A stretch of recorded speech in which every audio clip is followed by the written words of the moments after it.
The first thing I noticed wasn't the cold seeping through the cabin walls, or the way my surgical wounds pulled tight when I tried to sit up. It wasn't even the silence where Adriana's morning chatter should have been. No, the first thing that grabbed my attention was the smell, or rather the absence of it. No coffee brewing, no bacon sizzling, just the lingering ghost of her expensive perfume and the bitter scent of betrayal. Before we dive deeper into this story, I have one small request. Please subscribe, drop a like, comment, and hit that hype button to boost this channel so more people can discover these incredible Reddit stories. I found the note propped against the coffee maker, written in her careful script on hotel stationery. Classy touch, that. Taking what I'm owed. Off to the Maldives with someone who actually appreciates me. Don't call. Don't try to stop me. The locks have been changed. Consider this your wake-up call, Soren. My wake-up call. Right. Because nothing says get well soon like abandoning your husband while he's recovering from emergency surgery in a snowbound cabin in the middle of nowhere, Maine. I tried my phone. Nothing. Not just the battery. Completely unresponsive. She'd been thorough. I'd give her that. 10 years of marriage, and Adriana Hale had finally shown her true colors. Turned out they were the same shade as fresh snow, cold, white, and designed to cover up everything ugly underneath.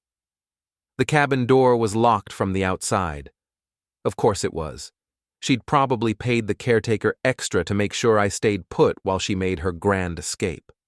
I could picture her now, probably posting Instagram stories from the airport about new beginnings and toxic relationships while draining our joint accounts.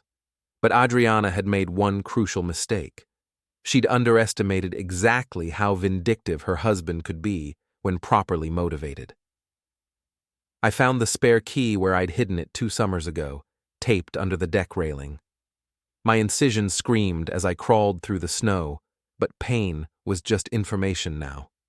Information that told me I was alive, angry, and ready to make some people very, very sorry they'd messed with the wrong software engineer. The walk to town nearly eliminating me. 3 miles through knee-deep snow in pajamas and boots, clutching my side where the surgeons had carved me open just 5 days ago. But every step fueled the fire building in my chest. Not heartbreak. I'd moved past that somewhere around mile 2. This was pure, crystallized rage, and it felt better than any pills. Murphy's Bar sat at the center of Millbrook like a tumor, all dark wood and darker secrets. The kind of place where everyone knew everyone else's business, and gossip flowed more freely than the beer. Perfect for what I had in mind. The warmth hit me like a slap when I pushed through the door. Conversations stopped, heads turned. I must have looked like hell, unshaven, hollow-eyed, wearing pajamas under my winter coat. But I didn't care. I had an audience, and that's exactly what I needed. "Well, well," called out Gina Matthews from her usual spot at the bar. Adriana's best friend and chief enabler, a woman who'd never met a piece of gossip she couldn't weaponize. "Look what the cat dragged in. Shouldn't you be resting, Soren? Doctor's orders and all that?" The concern in her voice was about as genuine as a $3 bill. Gina knew exactly what was happening. Hell, she'd probably helped plan it. "Funny thing about doctor's orders," I said, settling onto a bar stool with a wince. "They work better when your wife doesn't abandon you in a locked cabin to run off with her boyfriend." The bar went quiet. This was better than reality TV, and everyone knew it. Gina's face flushed red. "I don't know what you're talking about." "Sure you don't. Tell me, Gina, when exactly did Adriana let you in on the plan?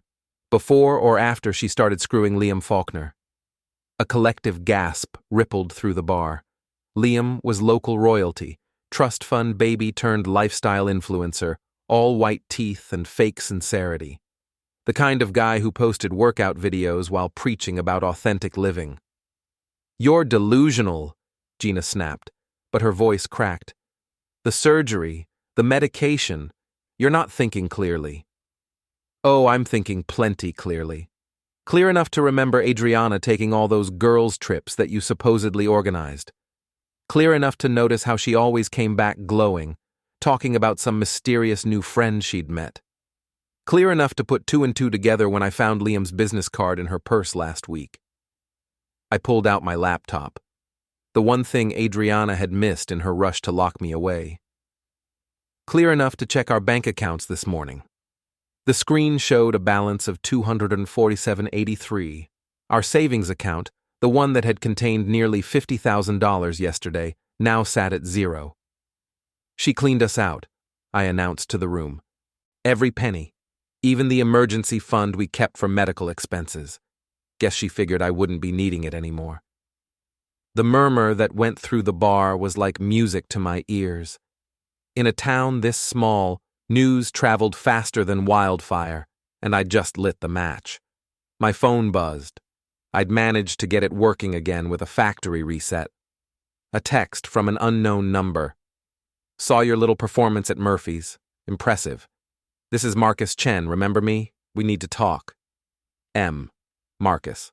My old college roommate, the one who'd gone into cybersecurity instead of software development. The one who'd always said I was too trusting for my own good. I typed back, "Where?" "Your place, I'm already here. And Soren, bring coffee. We've got work to do." Marcus looked exactly the same as he had 15 years ago. Thin, pale, and surrounded by enough computer equipment to launch a small satellite.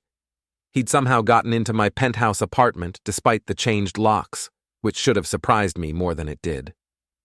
"Before you ask, your building's security system is a joke," he said without looking up from his screens. "Also, your wife's password game is weaker than her moral compass. Maldives Dreams 2024? Really? You've been busy. I've been thorough. There's a difference." He gestured to the wall of monitors he'd set up in my living room. "Want to see what your loving wife has been up to?" The screens showed a timeline that made my stomach clench. Months of planning, secret accounts, hotel receipts, text messages between Adriana and Liam that ranged from nauseating to downright criminal. "She's been documenting everything," Marcus said. "Photos, videos, financial records. It's like she wanted to get caught. Or she wanted evidence for the divorce proceedings. Oh, it gets better. Look at this." A new window opened, showing a series of staged photographs. Adriana with fake bruises. Adriana crying into the camera. Adriana holding up prescription bottles that weren't mine. "She was building a case," Marcus explained. "Domestic abuse, drug addiction, mental instability, the whole package. She was going to claim you were dangerous, get a restraining order, and take everything." The room spun around me. "But I never—" "I know. The metadata on these photos shows they were taken over the past 3 months, all on days when you were at work or traveling. She's been playing the long game, buddy. The surgery just gave her the perfect opportunity to make her move." I stared at the evidence of my wife's betrayal, feeling something cold and hard settle in my chest. This wasn't just infidelity. This was attempted character assassination, planned and executed with military precision. "There's more," Marcus said quietly. "She's not just running off with Loverboy. They're planning to destroy you completely. Social media campaign, fake reviews for your business, the works. She wants to make sure you can never recover from this." "Why?" "Because you're worth more ruined than divorced. Life insurance, business assets, the whole portfolio. If she can prove you're unstable and dangerous, she gets everything and plays the victim. It's actually pretty brilliant, in a sociopathic sort of way." I thought about the note she'd left, the locked cabin, the cleaned-out accounts, every detail designed to push me toward a breakdown, to make me do something stupid that would prove her narrative. "Too bad for her," I said slowly. "I don't break that easy." Marcus grinned. "Now you're talking. What did you have in mind?" "She wants to play games? Fine. But we're playing by my rules now." Over the next 6 hours, Marcus and I built a digital fortress. We secured my remaining assets, documented every piece of evidence of Adriana's fraud, and began tracing the money trail. She'd been clever, but not clever enough. Every transaction left footprints, and Marcus was very good at following footprints. "They're staying at the Ocean View Resort tonight," Marcus reported around midnight. "Separate rooms for appearances. Flight to the Maldives leaves tomorrow at 2 p.m. Perfect. That gives us time to prepare a proper send-off. What are you thinking?" I smiled for the first time in days. I'm thinking it's time to give the people of Millbrook a show they'll never forget. The Millbrook Regional Airport was barely more than a glorified bus station with a runway, but it served our purposes perfectly. Small enough that everyone would see the show, big enough to make it memorable. Marcus and I arrived early, setting up in the observation area with a clear view of the security checkpoint. He'd brought enough recording equipment to film a documentary, all of it hidden in plain sight. "You sure about this?" he asked for the 10th time. "She tried to destroy my life," I reminded him. "Fair's fair." Adriana and Liam arrived at 1:15, fashionably late as always. She looked radiant. New haircut, designer outfit, the glow of a woman who thought she'd gotten away with murder. Liam strutted beside her like a peacock, all confidence and fake humility. They were traveling light, just 2 carry-on bags each. Made sense. They'd be shopping for new everything with my money once they reached paradise. I waited until they reached the security line, then made my move. "Excuse me," I said to the TSA agent, loud enough for the growing crowd to hear. "I think you should know that woman over there just stole $50,000 from my bank account." The agent looked skeptical until I showed him the documentation Marcus had prepared. Bank statements, transaction records, even a copy of the police report I'd filed that morning. "Sir, we don't handle financial crimes." "Oh, I'm not asking you to arrest her. I just thought you should know that she's traveling under suspicious circumstances, especially since she left her husband locked in a cabin while he was recovering from surgery." The crowd was starting to murmur now. Phones came out. In the age of social media, everyone was a reporter. Adriana noticed the commotion and turned around. Our eyes met across the terminal, and I saw the exact moment she realized her perfect plan had gone sideways. "Soren," she called out, her voice artificially sweet. "Honey, what are you doing here? You should be resting." "I was resting," I replied, walking closer. "Right up until I found your little love nest cleaned out our bank accounts." "I don't know what you're talking about." "Really? Because I have the transaction records right here." I held up the printouts Marcus had prepared. $50,000 transferred yesterday to an account in Liam's name. Funny timing, considering you told me you were going to visit your sister in Boston. Liam stepped forward, all false bravado. "Look, man, I think there's been some kind of misunderstanding." "The only misunderstanding," I cut him off, "is thinking you could rob me blind and get away with it." The TSA agent was looking more interested now. Nothing like a public domestic dispute to liven up an otherwise boring shift. "Ma'am," he said to Adriana, "I'm going to need to see some identification and ask you a few questions." "This is harassment," Adriana snapped, but I could see the panic creeping into her eyes.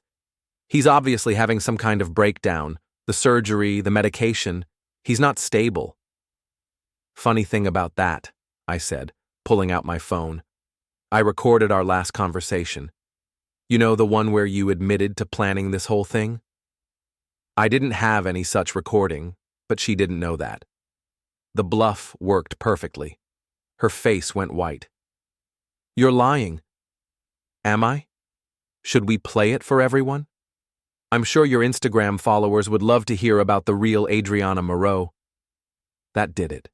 She lunged at me, screaming obscenities, her carefully constructed mask finally slipping. Liam tried to hold her back, but she was beyond reason now. Security cameras captured every second. A dozen phones recorded her meltdown from different angles. Within minutes, the videos would be online, viral, permanent. "You bastard!" she screamed. "You ruined everything!" "No," I said calmly. I just gave you exactly what you deserved. Airport security arrived to escort them both away for questioning. Their flight departed without them. Their bags, I learned later, were searched thoroughly and revealed several items that raised additional questions about their travel plans. Marcus appeared at my elbow as the crowd began to disperse. Feel better? Getting there. But this is just the opening act. Liam's social media empire crumbled faster than I'd dared hope. Marcus had done his homework, tracing the influencer's finances back through years of questionable business practices and outright fraud. He's been running a Ponzi scheme, Marcus explained as we sat in my apartment, watching Liam's follower count plummet in real time. Selling investment opportunities in fake startups, using new money to pay off old investors. Classic setup. And Adriana? She's been helping him launder the money through her travel blog. All those sponsored trips she's been taking, paid for with stolen funds. The beauty of it was that we didn't have to do anything illegal ourselves, we just had to make sure the right people saw the evidence. A few anonymous tips to the SEC, some carefully placed information in the right online forums, and the dominoes started falling on their own. Liam's brand partnerships evaporated overnight. His speaking engagements were canceled. The lifestyle empire he'd built on lies and stolen money collapsed like a house of cards. But the real masterpiece was what happened to Adriana. Her travel blog had been her pride and joy, a carefully curated fantasy of luxury and adventure that had attracted nearly 1 million followers. She'd built her entire identity around being the perfect wife and world traveler, the woman who had it all. The truth was somewhat different. Marcus had uncovered years of staged photos, fake locations, and purchased followers. The luxury resorts were often mid-tier hotels, photographed from flattering angles. The exotic locations were sometimes just local spots with creative framing. The perfect marriage was a sham propped up by lies and stolen money. When the evidence went public, the internet did what the internet does best. It destroyed her completely. The hashtag #FakeAdrianaLife started trending within hours. Her followers began posting side-by-side comparisons of her photos versus reality. Travel bloggers she'd claimed as friends came forward with stories of her demanding free accommodations and services in exchange for exposure. But the coup de grace came when someone leaked the audio from the airport incident. Adriana's mask-off moment, her screaming breakdown, her admission that I'd ruined everything. It all went viral. Millions of people heard the real Adriana, the one who existed behind the Instagram filters and carefully crafted posts. The woman who'd tried to destroy my life became a laughingstock overnight. "She's finished," Marcus said, showing me the latest analytics. Brand partnerships gone, followers abandoning ship, even her family is distancing themselves. She'll never recover from this. And Liam? Facing federal charges. The SEC doesn't mess around with investment fraud. He's looking at serious prison time. I should have felt satisfied. This was everything I'd wanted, complete and total revenge against the people who'd tried to ruin me. But as I watched Adriana's life disintegrate in real time, I felt something else entirely. I felt powerful. "What's next?" Marcus asked. I thought about that for a moment. Adriana and Liam were finished, their lives in ruins, their futures destroyed. But there were others who'd played a part in this. People who'd known what was happening and said nothing. People who'd been ready to watch me fall. "Now," I said, "we deal with the enablers." Gina Matthews had been Adriana's best friend since college, her constant companion and chief enabler. She'd known about the affair, helped cover for the lies, and probably cheered when Adriana made her move. Now it was time for her to face the consequences. The confrontation came at Murphy's bar, naturally. It was Friday night, and Gina was holding court at her usual table, surrounded by her little circle of gossips and social climbers. They'd been having a grand time dissecting Adriana's downfall, pretending they'd never supported her, rewriting history to make themselves look better. I walked in at exactly 9 o'clock when the crowd was at its peak and the drinks were flowing freely. The conversation faded as I approached their table. "Soren," Gina said nervously, "I heard about what happened with Adriana. I'm so sorry. Are you?" I cut her off. "Because I have some interesting text messages that suggest otherwise." I pulled out my phone and began reading. He's so pathetic, just lying there feeling sorry for himself. Adriana deserves so much better. That was from 3 days ago, Gina. Want to hear more? Her face went pale. How did you get your private messages? Let's just say you should be more careful about your cloud backup settings. I scrolled through the evidence Marcus had collected. Here's a good one. Once she gets rid of the extra weight, we can finally have some real fun. Or how about this gem? He'll never see it coming. By the time he figures out what's happening, she'll be long gone. The bar had gone completely silent. Every eye was on our table, every ear straining to catch every word. This was the kind of drama that would be talked about for years. You helped her plan it, I continued. You knew she was stealing from me, knew she was going to leave me locked in that cabin, knew she was trying to destroy my reputation, and you cheered her on every step of the way. Gina's friends were already backing away from the table, distancing themselves from the toxic fallout. Fair-weather friends had a way of disappearing when the weather turned stormy. You never meant to get caught. There's a difference. I leaned forward, lowering my voice just enough to make everyone strain to listen. You want to know the really funny part? She was going to throw you under the bus, too. Want to see the messages where she calls you a useful idiot and talks about cutting you out once she didn't need you anymore? The devastation on Gina's face was almost worth the months of pain and betrayal. Almost. You're lying, she whispered. Am I? I scrolled through more messages, reading selected quotes that painted her as exactly what Adriana had seen her as, a disposable tool to be used and discarded. She never respected you, Gina. You were just another prop in her little drama. By the time I was finished, Gina was crying into her drink, and her friends had abandoned her entirely. Her reputation in town was as destroyed as Adriana's. Her social circle collapsed. Her role as Queen Bee permanently revoked. But I wasn't done yet. Over the following weeks, I systematically dismantled the network of people who'd enabled Adriana's betrayal. The friends who'd provided alibis for her affairs. The business associates who'd helped her hide money. The family members who'd known what she was planning and said nothing. Marcus had given me a powerful weapon, information, and I wielded it like a surgeon's scalpel, cutting away the rot that had infected my life. Some people tried to apologize, to claim they'd been deceived or manipulated. I didn't care. They'd made their choices, and now they could live with the consequences. Others tried to fight back, to spread counter-narratives or discredit my evidence, but Marcus had been thorough, and the truth had a way of rising to the surface. By Christmas, 3 months after Adriana had left me locked in that cabin, my enemies were scattered and broken. Adriana herself was facing criminal charges and living in a studio apartment, her influencer career end and buried.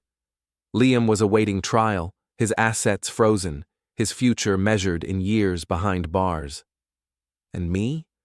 I was stronger than I'd ever been. The surgery that had started this whole mess had healed perfectly. My business was thriving, boosted by a wave of sympathy and support from people who admired how I'd handled the crisis. My bank accounts were fuller than ever, fed by new contracts and investment opportunities. But more than that, I'd learned something valuable about myself. I'd discovered that when pushed to the edge, when faced with complete destruction, I didn't break. I broke others instead. The final confrontation came on New Year's Eve, exactly 4 months after Adriana had tried to destroy my life. She appeared at my apartment building, looking like a ghost of her former self, thin, haggard, desperate. The doorman called up to announce her, and for a moment, I considered refusing to see her. But curiosity won out. I wanted to hear what she had to say for herself. She looked terrible. The designer clothes were gone, replaced by discount store basics. The perfect hair and makeup had been replaced by the hollow-eyed look of someone who'd lost everything. The confident woman who'd once commanded rooms full of admirers was now just another broken person, begging for forgiveness. "Hello, Soren," she said quietly when I opened the door. "Adriana, you look—" I paused, pretending to search for the right word. "Different." She flinched. "Can I come in? Please? I just want to talk." I stepped aside and let her enter. She moved through the apartment like she was seeing it for the first time, taking in the changes I'd made since she'd left. New furniture, new artwork, new everything. No trace of her remained. "You've redecorated," she observed. "I threw out everything that reminded me of you. Turned out there wasn't much left." She winced again. "Soren, I know you're angry." "Angry?" I laughed, and the sound was cold even to my own ears. "I was angry 4 months ago. Now I'm just satisfied. I made a mistake. I know that now. I was confused, scared. You thought you could destroy my life and get away with it. You thought you could leave me locked in a cabin while you ran off with your boyfriend and my money. You thought you could frame me as an abuser and take everything I'd worked for." Her face crumpled. "I never meant for things to go that far. Liam, he convinced me." "Don't." My voice cut through her excuses like a blade. "Don't you dare try to blame him for your choices. You planned this for months. You staged photos, you stole money, you tried to ruin my reputation. You did that, not Liam. You." Tears were streaming down her face now. "I'm sorry. I'm so sorry. I know I don't deserve forgiveness, but nothing. You're not here because you're sorry. You're here because your life is in ruins, and you think I might be stupid enough to save you." She looked up at me with desperate eyes. "I've lost everything. My career, my friends, my family won't even talk to me. I'm facing criminal charges. I can't find work. I can't—" "You can't what? Live with the consequences of your actions?" "Please," she whispered. "I know I hurt you. But we had 10 years together. That has to count for something." I studied her face. This woman I'd once loved, once trusted, once planned to grow old with. I felt nothing. No love, no hate, no pity, just a cold, empty satisfaction. "You're right," I said finally. 10 years does count for something. It counts as 10 years of my life wasted on someone who was planning to betray me from the moment things got difficult.